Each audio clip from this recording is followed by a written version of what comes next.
What is up, guys? It's your boy Rick. Just got home from vacationing with M-Tashed. Actually, Kackis here, just in time because today we've got some brand spankin' new Destiny 2 news, courtesy of the Bungie weekly update that has just gone live, unveiling official information. And so, let's get started. And guys, this week's was a huge one. First things first, the Solstice of Heroes Event got revealed.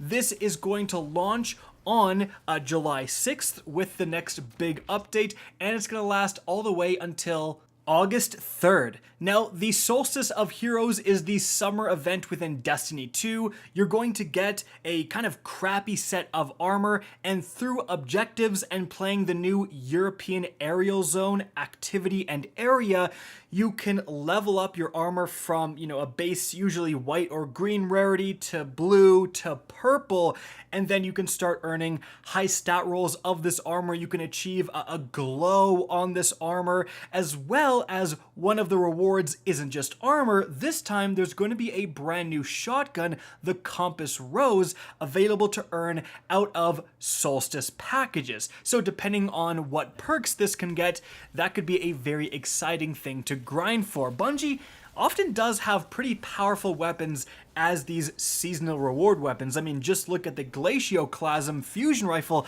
I still get clapped by that thing in the Crucible to this day. Moving on from there, we've got the Master Vault of Glass difficulty arriving on July 6th as well. So it's going to be definitely harder than normal, with the enemies being at 1350 power. But there is actually no level requirement, so you could go in pretty darn low. Just expect a challenge if you do so. But that also means you want to get your pinnacle power and your artifact power as high as possible before attempting to do this. Not only that, but there is going to be some harder, more aggressive enemies and more champions than normal to increase the difficulty as well. So why exactly are you doing this? Well, mainly it's for time-lost weapons. Now, these are essentially the adept versions of the Vault of Glass raid weapons.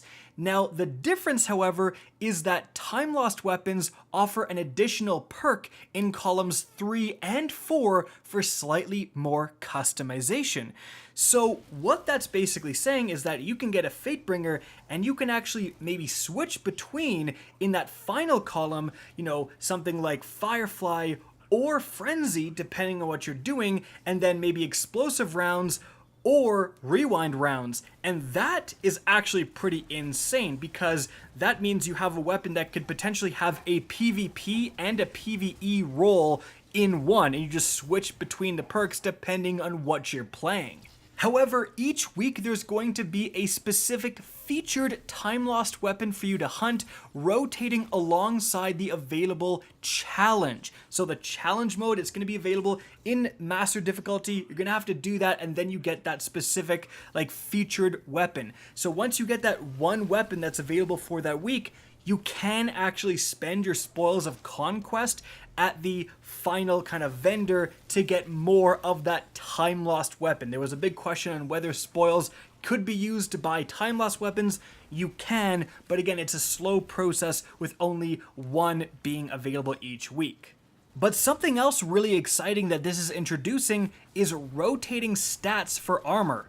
So you're literally going to have Intellect Week, and that week from the Master Difficulty VOG, you have a higher chance to get high intellect spikes on your armor. So that is really exciting for people still hunting that God roll armor out there. But we need to move on from there because this update is so darn juicy. So next up, let's talk about the huge changes to the Sandbox arriving again on July 6th. So firstly, let's talk about shotguns. Essentially, Bungie is saying they're too good, and if you've played the Crucible, you certainly get killed by shotguns quite a bit. So here's what they're doing. Firstly, they increased aggressive frame shotgun cone angle from 4.0 to 4.25 degrees. Essentially, aggressive frame shotguns now have a wider pellet spread. Additionally, they reduced shotgun damage falloff minimum by 2 meters. But at the same time, they increased the shotgun damage fall-off maximum by 2 meters. But slug shotguns are unaffected by this change. Okay, so what the heck does that mean? Essentially what it means is that your shotgun's range will start declining sooner, but that range will reach 0 longer. So shotguns are going to have a reduced one-hit kill potential. You will no longer be able to use your Fellwinter's Lie and clap someone from 9 meters. That's going to be reduced more to around 7 meters, right? But at the same time, the distance at which you can get hit markers on an enemy, the distance at which you can damage enemies, has been increased by 2 meters as well. So what this means, and what you need to know, is that shotguns are potentially moving out of focusing completely around a one-hit kill and moving more towards being able to two-tap an opponent. So something like a lightweight frame shotgun, the already very meta Reese Walker, that just got a lot better because it has a pretty comparable one-hit kill distance to aggressive frames anyways, and even more so with the fall-off minimum reduction, but that has a faster follow-up shots. So it's going to be getting hit markers from even further, and again, it shoots faster, so being able to two-tap with that is even more reliable. This could also mean that rapid-fire frame shotguns, considering they are the fastest at two-tapping, could finally start to see some PvP play, so potentially look at your roles with rapid fires. Moving on from there, aggressive frame hand cannons. So here are the changes there. Now these are to the 120 RPM hand cannon. So they reduced the precision damage multiplier from 1.8 to 1.6, preventing a 10% damage bonus from allowing two-tapping in PvP. This is extremely important, and what it means for you is that your Godroll Igneous with Rampage, well, Rampage times 1, which provides a 10% bonus, won't be able to two-tap. You will need to get Rampage times 2 before you're able to do that. And in addition to that change, reduce the aim assist minimum fall-off distance by 1 to 2 meters depending on the range stat. They reduced the damage minimum fall-off distance by 1 meter, and this reduces their damage fall-off advantage over other hand cannons to 1 meter. As usual, this is 1 meter before the zoom scalar. So essentially, 120s are a little bit less consistent at extremely long ranges, and again, way less consistent at getting two taps. Again, this is really the big deal here. The fact that your Igneous with Rampage can't two-tap right away. And so potentially we could see the meta shift towards 120s, for example, like the Iron Banner 120 with something like Iron Grip, giving it a ton of stability, saying, hey, you know what, I'm going to forget about two-tapping and I'm just going to focus on having a really consistent hand cannon overall. And potentially also with the Igneous, rolls with Killing Wind and Snapshot over Rampage could go up in value as well.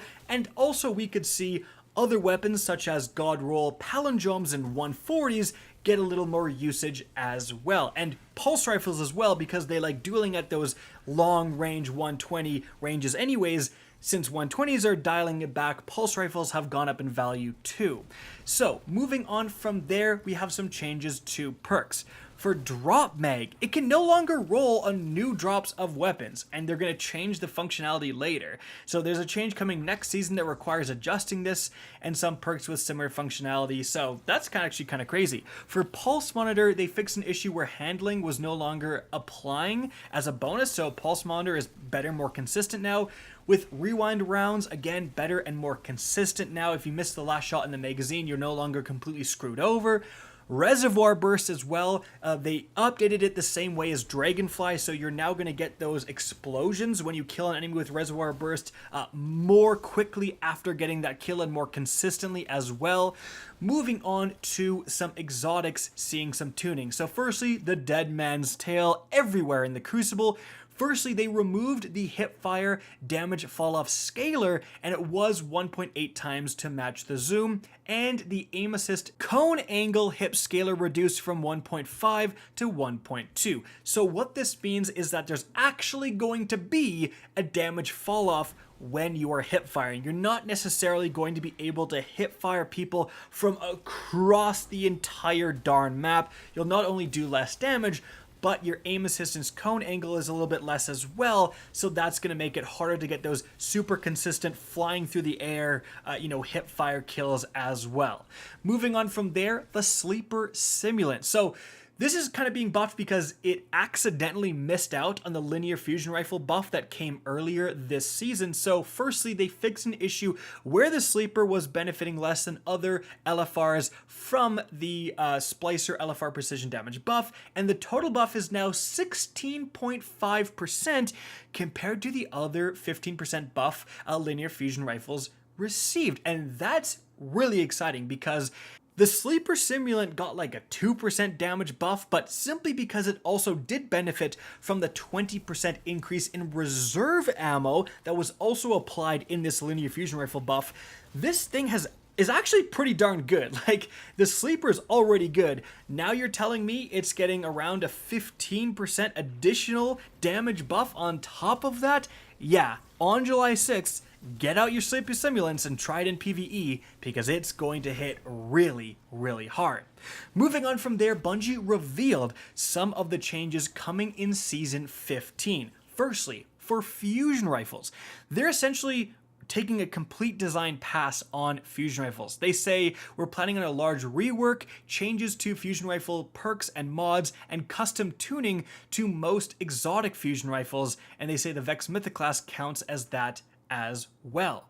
Moving on from there, breach grenade launchers. They say, we're nerfing shotguns on July 6th. We know breach launchers are going to go up in value quite a bit, and so they're planning on a small change that specifically touches priming and cleaning up targets. So hitting a guy with a fusion rifle, getting them absolute, and then quick swapping to a primary to finish them off. Then for scout rifles and hand cannons in PvE, players have wanted these weapons to be a bit more efficient in PvE for some time, and we found that minor red bar enemies in high-end content took way too many shots to kill, so there's going to be buffs for both of those things. Fantastic. Now for machine guns in PvE as well, they're getting a buff specifically for PvE, so that's going to be pretty exciting too. And for the special ammo economy in general, specifically for PvP, they're going to do some small changes to dial that back. So there's just going to be less heavy ammo floating around in general. So maybe they're going to be nerfing scavengers or something similar, but that's definitely going to matter. Moving on from there, Anarchy. Bungie says it's done too much, too well for too many years, especially with the insane artifact mods introduced this season. So they're planning on some changes that's going to make it great in a couple of roles rather than being the jack of all trades grenade launcher. Anarchy is literally the best PvE exotic in the game. Like, it just is. So I totally understand this nerf. I hope they don't nerf it to the ground because it's such an iconic and cool weapon, and it's nearly required for a lot of endgame activities. If they butcher the Anarchy, they may need to change how they actually have Grandmasters balanced because it's such a key role player in that activity. Moving on from there, exotic primaries. They say we want to give players more reasons to use exotic primary weapons in high-end PvE content, and we have some changes coming up to help with this. Excited to see that for sure. But moving on from there, the last thing Bungie says in regards to balance is the whole issue around exotic catalysts. There's a lot of exotic weapons that don't have catalysts. Bungie says sometimes they use catalysts with stuff like the Trinity Ghoul and the Deathbringer, they gave us specific examples, to buff weapons. And certainly it worked. Like the Trinity Ghoul and the Deathbringer got way better, their usage numbers skyrocketed, and Bungie says they're going to continue to do that in the future. However, then it becomes a question of you have all of these exotics that don't have catalysts and can't have any orb generation and can't have kill trackers, which is definitely a very unfortunate thing. So Bungie says they do have, a plan, a long-term plan to address the issue of orb generation and kill trackers, potentially, giving exotics without catalyst the ability to still be masterwork. They just won't have a specific catalyst. And guys, that's really it for all of the huge changes coming in this patch. I hope you enjoyed the video, found it informative, and if you did, please remember to help me out by simply rating and especially sharing this video. If you guys want to see more Destiny 2 content similar to this, don't be afraid to slap that subscribe button. If you want to get in touch with me and keep up to date with the latest channel activity, the best way is to follow me on Twitter at RickKackis. That is linked in the description down below. Again, I hope you enjoyed the video, and as always, have a good day.